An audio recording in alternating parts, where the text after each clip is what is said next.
second Jurassic Park sequel, one minute at a time. I'm Brad. I'm Dave. And today we're discussing minute 5 of Jurassic Park. David, ready to get into it? Yeah, I'm good. Alright. Okay. Say my name. Is my name Alan? Is my name Alan? He used to know me. There's been some new concept art. A lot of this concept art is older stuff that we've discussed before. We can link to this on the Facebook group, on the Facebook page, but a lot of different art interpretations of the Indominus Rex, some more gruesome than others, showing what look like tumours and that sort of growing on the head. Mm-hmm. Going into a lot of this concept art sort of takes the film more into it was PG-13, wasn't it? Fallen Kingdom? Yeah, so what's the next one up for you over there? R. Oh, is it? Straight to R? Yeah. Oh, okay. And then it goes to NC-17, which is... R is you can see it as long as you're with somebody older than 18. NC-17, they don't let you in unless you're 17 or older. Okay. Yeah, well, some of this concept art's definitely pushing the PG-13 rating, just with... even just some of the designs of the Indoraptor that they're looking at. There's some concept art of the Mosasaur attacking a Japanese fishing boat, which possibly could have been the ending or mid-film scene. It's not quite sure. It was probably, I was going to assume, partially inspired by, what was it, the Cancel of the Lost World ending, opening, where they haul up an aberrant form. Yep. But I'm thinking that they would have hauled up a carcass, and then the Mosasaur would have eaten them, you know? Well, it sort of looks like a whaling boat, isn't it? Yeah. Harpoon on the front. It looks like a harpoon or a crane on the front of it, so... possibly they were whaling and... good old Mosasaur in its one bag of tricks just comes out and eats the whales that's getting pulled out of the water or something. But it would have been an interesting scene anyway, just sort of, again, another one of those early film set pieces brought back for a later film. I think one thing that definitely pushing that PG-13 rating here is there's a lot of concept art for more of the stampede we see in the film, with the animals escaping the lava and the eruption, where you got like forests on fire, you've got Gallimimus running through that forest on fire. Now it's sort of these are sort of look like print negative images, not really detailed, but you can clearly see the animal on fire. One interesting thing here too is they've got a concept art for the Spinosaurus chasing down the gyrosphere, and it's hit by a lava bomb mid-chest, and you can see some pretty horrific damage as that goes straight through its chest. Yeah. Gallimimus actually kind of reminds me of James Cameron's Avatar, where the alien horse thing gets caught on fire from the flamethrowers, and that was, again, a PG-13 movie. It heavily pushed the PG-13 rating. I mean, there's nipple slips abound, just putting that out there. And there's a lot of gratuitous violence in it, so James Cameron, who likes to push the boundaries, was pushing the rating boundaries on that one. But the other one, the Spinosaurus, that one was actually supposed to be part of a larger fight. There was, I think, even animation tests before they switched to the animation tests of the Carnotaurus versus the Sinoceratops, where the Spinosaurus was supposed to fight the T-Rex. Oh, okay. So we would have gotten that bomb. So, of course, the battle wouldn't have ended. It would have, the lava bomb would have struck the Spinosaurus before the battle ended. But I can see why they shied away from that. I'm sure somebody looked past that and said, that's like the worst idea we could possibly do in this movie, right?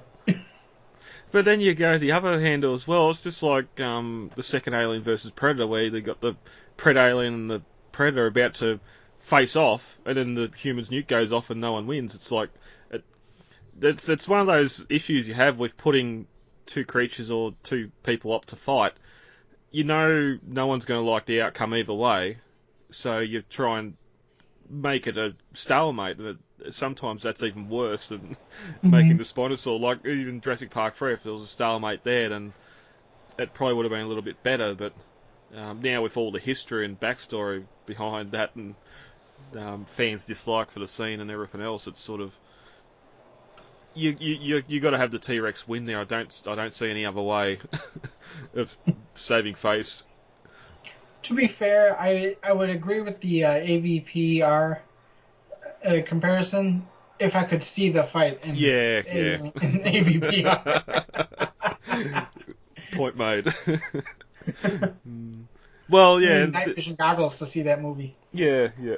And this we know the final scene took part in the day. Now these images are again sort of a negative colour, so and they might be day shots, they might be sort of nighttime shots. We know as the Arcadia is leaving the island, the sort of cloud covers blocked out the sun, so that could have happened a little bit early. But it's just going like people being upset about the Brachiosaur going, and you don't even see it again being implied behind those clouds and the smoke, where you just imagine people of the Gallimimus, or even that I think it was the Allosaurus was run beside the gyrosphere and got hit in the head with the lava bomb.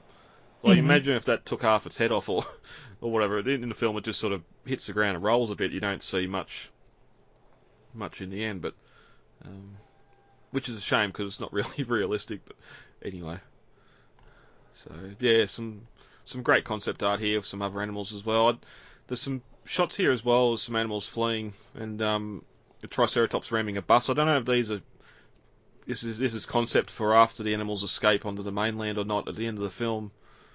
Because there's one shot here too of sort of a bulldozer pushing lava, clearing a path for either Metabarosaurus or Edmontosaurus or something behind it. Looks like one of those duck-billed dinosaurs that are sort of following the bulldozer as it's clearing a path through the lava. So that sort of makes me wonder if it's still on island. Even below the bus, it sort of looks like the ground's opened up and there's lava below it. So I don't know if they were going for, okay, there might be school buses on New Blood to ferry people around, or even though we hadn't seen them before. But still, it's all nice art. I love concept art. Anything else that you want to touch on before we get to today's minute? Yeah, I think we discussed that pretty well. All right. As we entered minute 4 of Jurassic Park 3, the boat had emerged from the fog, its crew missing. The boat then crashed into some rocks, destroying it. While up above, Ben unclipped the tow line, and he and Eric sailed gently down into the jungle of Isla. As we open on minute 5, we fade in from black to a large, long-necked herbivore. It takes us a moment to realise it's only a toy, and a child comes over and grabs it by her neck and starts making roaring sounds. At the 5-second mark, we get our first view of Dr. Alan Grant returning to the franchise, as he's telling Charlie that the two herbivores wouldn't want to fight each other. At the 15-second mark, Ellie comes over to join the two, and reminds Alan that Child's only 3, and he probably wouldn't be interested in how carnivores met in the jungle. At the 30-second mark, after some banter between the two about Ellie's new publicist thinking he's a paleontologist, we hear a car door close and realise this happy family is far from it. At the 37-second mark, Mark appears on screen and gives Ellie a kiss on the cheek and takes the baby from her, and Ellie introduces Alan to him. Charlie comes running over, telling his dad that this is the Dinosaur Man. At the 49-second mark, we cut inside the house as Alan's trying to get Ellie's pet parrot, Jack, to say his name. At the 55-second mark, with Ellie laughing in the background, Alan gives up and starts walking back towards the dinner table, saying, "He used to know me." And this ends the 5th minute of Jurassic Park 3. As we open on minute 5, we sort of get that black cut to the neck of a sauropod. We didn't really bring it up last minute. The opening sequence, 4 minutes, run and done, which is quicker than the other two, with the first two films at least. Oh, much quicker. I like to refer to Jurassic Park 3 as Jurassic Park on speed, just because every scene is edited in a way to just kind of get done with the movie, and there's not really any time to kind of savor anything in this movie, which is unfortunate because it's the same kind of way I feel about the Isla Nublar portion of Fallen Kingdom. is that I just wish they wouldn't have edited it in such a way that it's too quick. You know? Yeah, and it's something we haven't discussed at all, but Bayona's actually come out on Twitter saying that all the stuff that was cut they didn't feel was important enough to include on any bonus features or behind the scenes. They reckon it was just all sort of cutting fat from the scenes or the shots, so to put it. So, which is a shame. And it is, because honestly, that's how Jurassic Park 3 was edited. They cut for the meat, and the fat got kind of thrown in the trash. Yep. And not to say that these kind of expository or breather moments are bad. I relish them personally, but it's just a shame that nobody in Hollywood thinks that you can have a slow burner anymore. You know, Well, you can't take time. Yeah, and it's not a universal property, so I can see why they wouldn't look at it. But even even just the extended editions of Lord of the Rings, stuff like that, where you're looking at over 3.5 hours per film, and the fans eat it up. They watch that all the time. There's Lord of the Rings Minute going at the moment that are doing the extended versions. I think it's going to be over 1,000 episodes. So it's that's a if you're keen on it, go over and check them out. They're doing a fantastic job. It's sort of that is a goal. I don't think any other film franchise is going to be that epic, but it just the fans want this stuff. It's just a shame that they've sort of gone around going, nah, it's we're going to cut all this stuff, even though it's going to explain stuff in the film. We've talked before about that opening CNN news story and just having Dr. Henry Wu, former geneticist at InGen, and then having it cut, where another 10 seconds would have shown disgraced or brought up on charges or missing or whatever, just to fill in what Wu's doing post Jurassic World, and it's just not there because they feel it's not important. Well, anyway, we talked about all that in the discussion. Yeah, but I mean, I think that what Jurassic Park needs is the Lord of the Rings extended trilogy treatment, or even what James Cameron does too, and does the collector's editions, where he goes back and just adds almost everything back in that he can. I know that with both examples, there's still material left over. I know that for Avatar alone, there's still almost an hour of extended and alternate scenes, and that's after he already went back and added another 45 minutes back into a 3-hour movie. Yeah. Well, we know there's half an hour missing from Fallen Kingdom. And he mentioned there was an extra scene on the boat, wasn't there? I can't recall now. There was something on the boat with the Tyrannosaur and... Oh, the Dilophosaur. Yeah, there was going to be a Dilophosaurus on the boat where... I think he said that they cut it before they even shot it. Yeah. Yep. Which is kind of irks me as a fan, just because we haven't had Dilophosaurus on screen since 1993. Come on, man, cut us some slack. Yeah, a hologram in Jurassic World and a noise cue at the start of Fallen Kingdom is not sufficient. Especially when we're back on Nublar. If we're on Sauna, then fair enough. We don't really know, apart from that computer screen in Lost World, if there's Dilophosaurs on Sauna or not. But just we're back on Nublar. We know the Dilophosaur lived post Jurassic Park. Whether it was 1, 2, or 9, like the novel suggested, it just... Come on. And then, especially, like, we're talking in circles. If it appears in Jurassic Park 3 on the mainland, then there's going to be fan outrage because, well, it wasn't shown as one of the 11 species on Mills's computer. There was no reference to it whatsoever, yet here it's back because, the fans want it. And Colin comes out and tweets some nonsense to make it fit, and it just makes us even more angry. Guess what? This is the Dilophosaur that attacked Nedry in Jurassic Park. No, don't.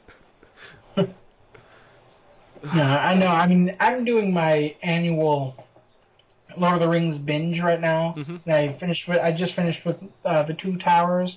Previously, I had did the Hobbit extended editions. I'll admit, there's a lot of fat there. There's a lot of stuff I can see why it was cut, just because it's plain unnecessary. I mean, there's one scene in the Hobbit, in the first Hobbit movie, where we see the dwarves all swimming in a fountain naked. I'm like, nobody wants to see a CGI dwarf butt. I mean, I can see why that was cut. I mean, nobody wants to see a CGI dwarf butt. There's other stuff that is really interesting and almost changes the way you feel about some characters, you know? Yeah, yep. And they needed that in the movie. Like in Lord of the Rings, you see how they cut a scene where both two of the sons of the steward of Gondor.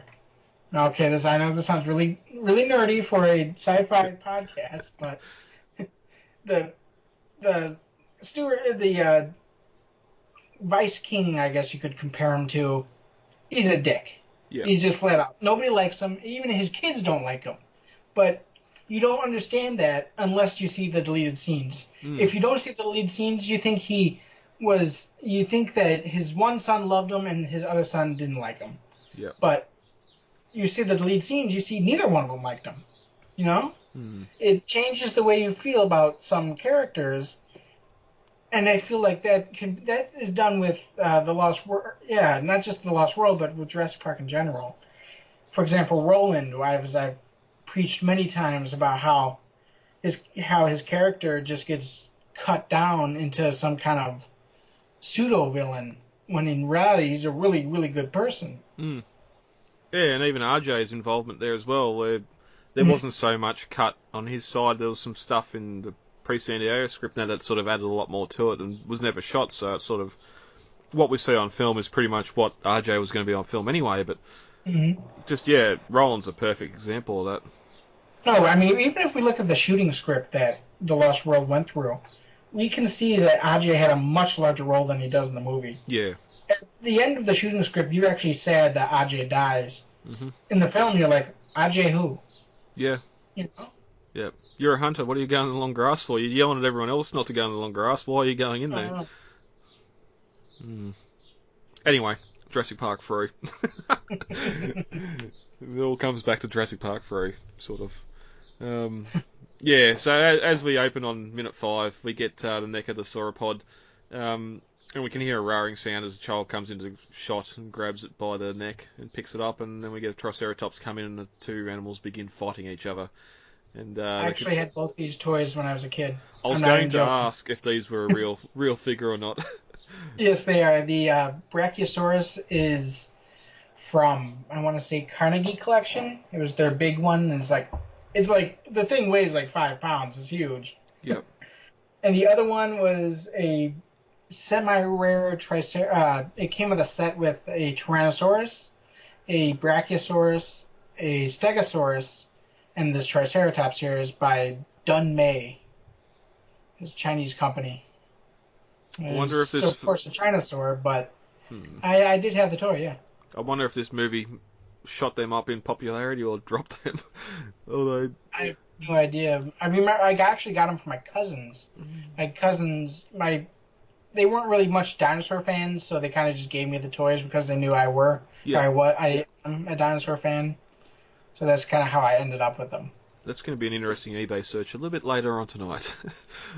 Because, again, like we were talking before about how good it is time being a fan of all new props and stuff. Like, again, something like that, you could have those two figures. Yes, it's from a scene on the mainland. Well, he is named as Charlie, but almost a no-name character sort of playing around from it. Sort of not. It's not the Barbasol can, but it's still something you see on screen. So, but we get the camera start to pan to the right, and we get to see Dr. Alan Grant sitting there, and it tells Charlie that those are herbivores. They wouldn't be interested in fighting each other. Luckily, he has a couple of Raptor toys in hand. Well, one's a Raptor. I'm not quite sure. The other one might be an Allosaurus or something. It's I think either the Safari or the Carnegie Collection Allosaurus. And the Velociraptor was the Safari Sand or Velociraptor, which I also had as a kid. You sure you didn't like this movie when you come out of theaters? No, I just happened to pick up all these dinosaur toys when I was a kid. Yeah. A lot of them just generics or from museums and stuff. And then they just happen to be in this movie. Question, do you still have them, or are they still in a box at your parents' place? No, I still have them, yeah. They're in a box in my basement, but yeah, I have them. Nice. We get Grant continuing that these are carnivores. They really like fighting each other. They use their teeth and their claws to rip each other's throats out. You ruined Jurassic Park, Dr. Grant. You ruined. Now we get nothing but carnivore fights. All movies. The herbivores love fighting. You ever see two elk go at it or rams? They love fighting. They'll fight over anything. You ruined it, Dr. Grant. Well, we've got the Pachycephalosaurus. The males, they butt heads, like as you said, like rams or whatever, for finding mates and that. Like stuff like that on Sauna or even later Nublar in Fallen Kingdom, where supposedly the animals are breeding. Would have been fantastic to see, instead of seeing carnivores go at each other or that. But he seems really happy here. It's probably the happiest you'll see or appear in the film, as he's sort of sitting there and talking about the raptors just attacking each other. Or raptors using their teeth and their claws to tear throats out. Which, we get Ellie walk up in the background here, and she's holding another baby in her hands, and sort of Ellie's cringing at what Grant's saying, and tells him that Charlie's only 3, let's wait until he's 5 before you start going into all that. But I still think 5's a little bit too young to be talking about teeth and ripping out throats. I'd want to resent that as well, because when I was 3, I hated Barney because he wasn't mean and vicious like Jurassic Park dinosaurs. Yeah, true. But we get Grant and Ellie and the 2 kids here. At any point did you think this was the family? Yeah, I think everybody, when they first saw it, was like, oh, cute, Alan's got a family with Ellie. Oh, wait, who's this asshole? Yeah. Who's this guy? Why is he kissing Ellie? I wonder if that was an afterthought after the Spinosaurus and Tyrannosaur fight, and just sort of a further, like, kick in the guts for the film. Like, you get here and you see this, and oh, okay, they're not together. Okay, well, okay. And then all of a sudden the Spinosaur wins. It's like, nah, I'm on. That's strike 2. We're out. We're not even going to get to strike 3, which comes later. So, but we also get Charlie mentioned as being free, which would have Ellie being pregnant around 97, the San Diego incident. If this is in fact 4 years after the Lost World. 3 to 4 years, so that would have been interesting if she had a cameo in The Lost World or something and she wasn't pregnant. But I definitely think it's supposed to be 4 years later, because I know at least the movie storybook describes it as 8 years after Jurassic Park. Yeah. And we know that The Lost World is 4 years after Jurassic Park.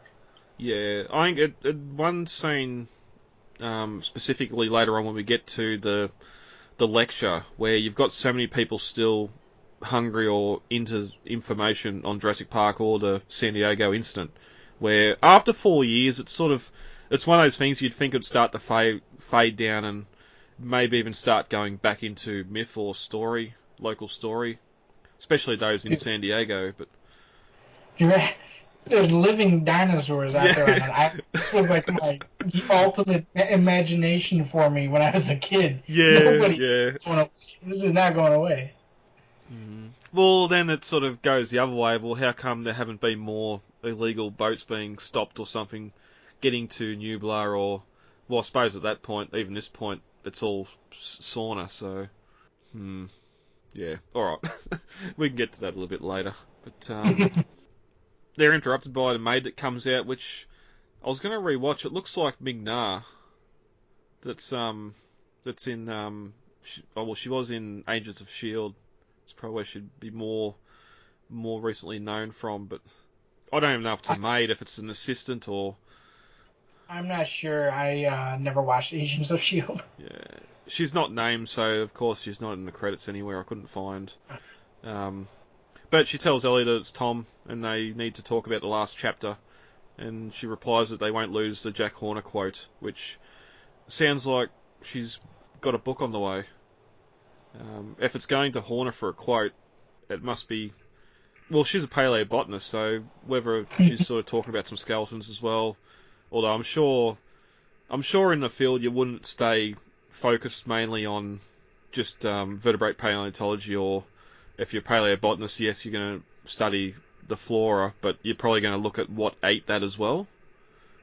Maybe. I don't know.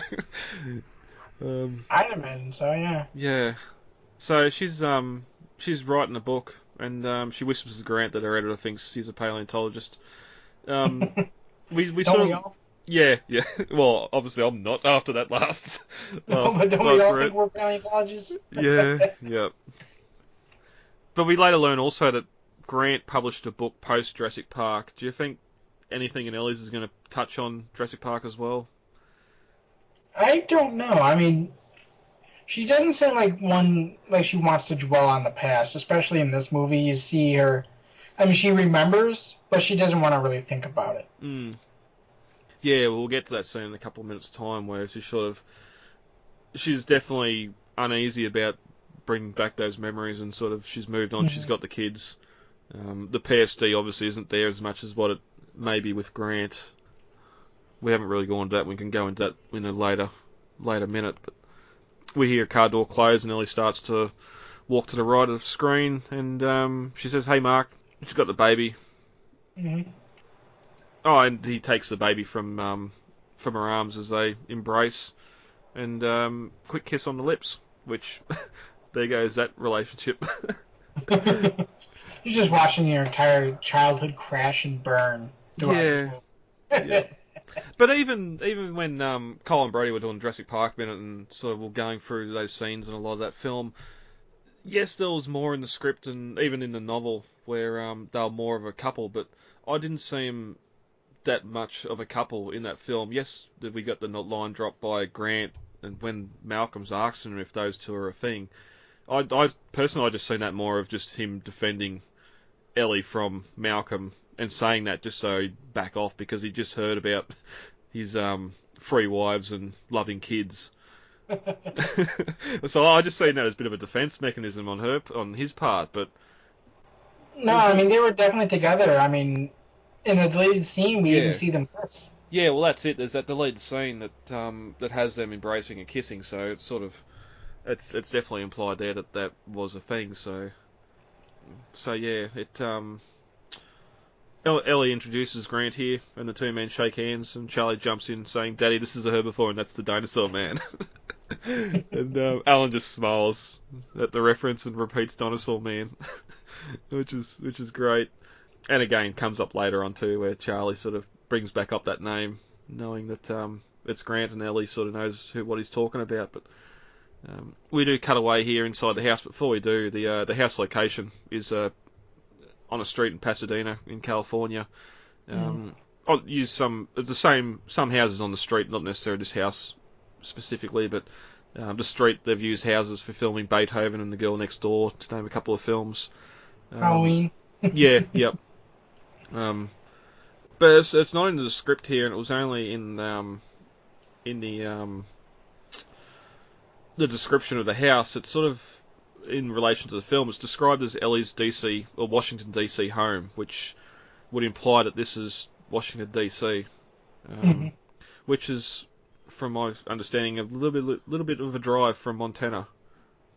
Yeah, I think he's definitely taken a plane. Yeah. Now, whether he's in DC too, we don't really know where the lecture takes place later either.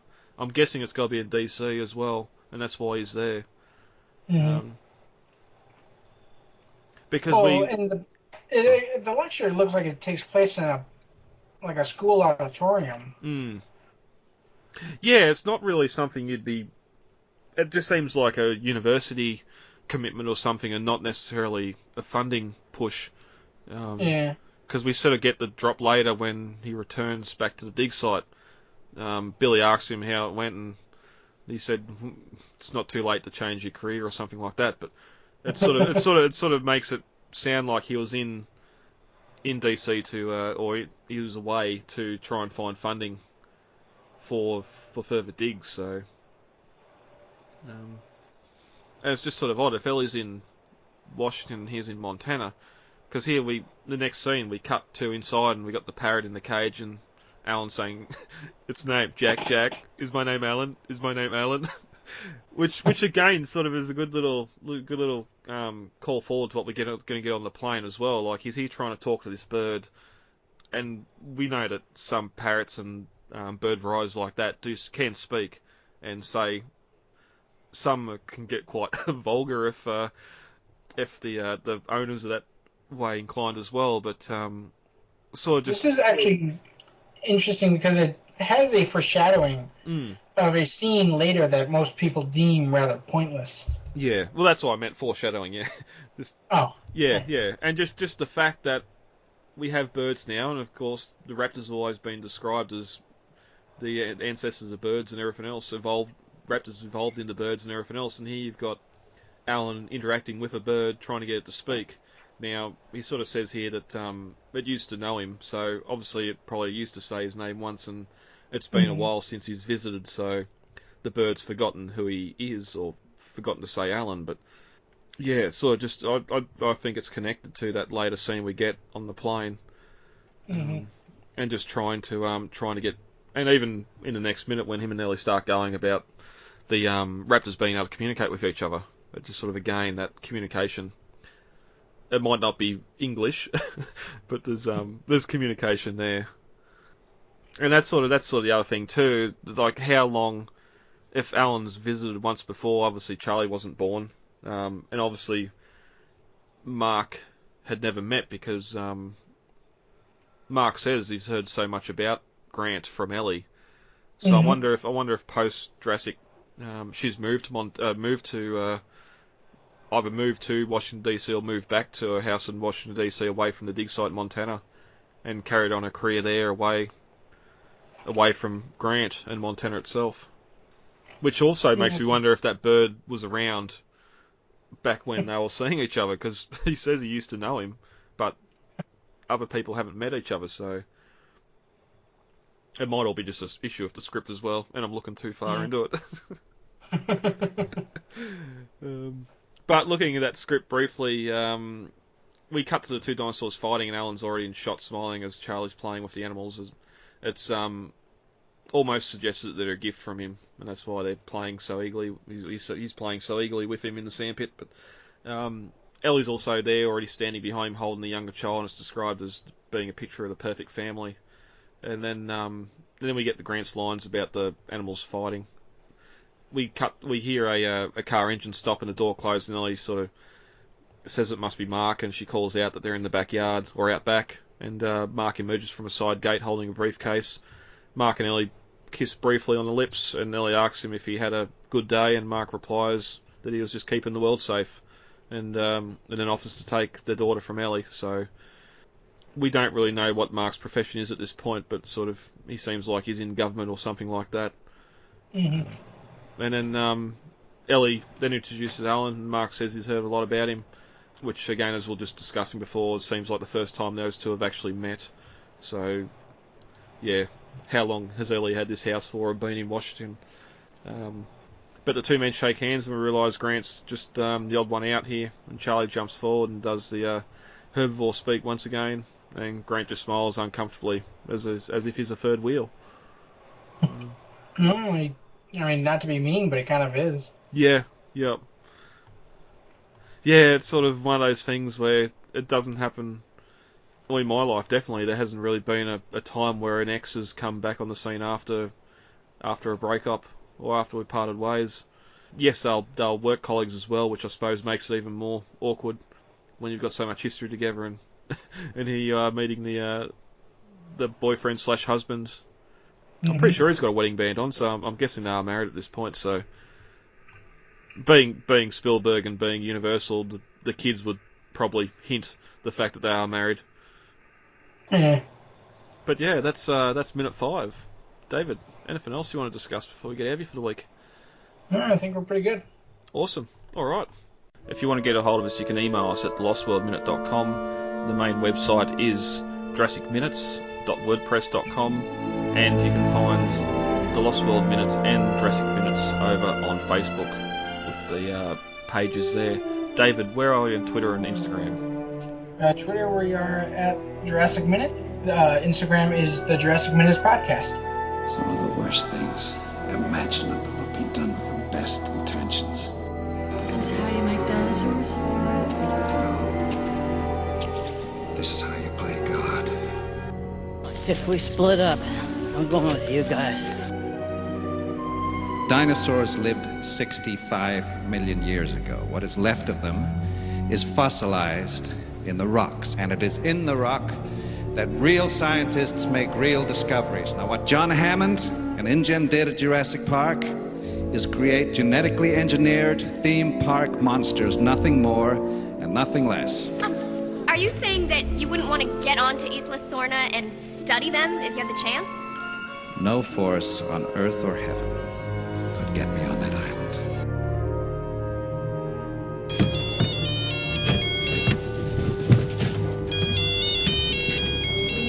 Udesky. Hello? Charlie! Charlie! Hello? Charlie, take the phone to Mommy now! It's the dinosaur man! Okay.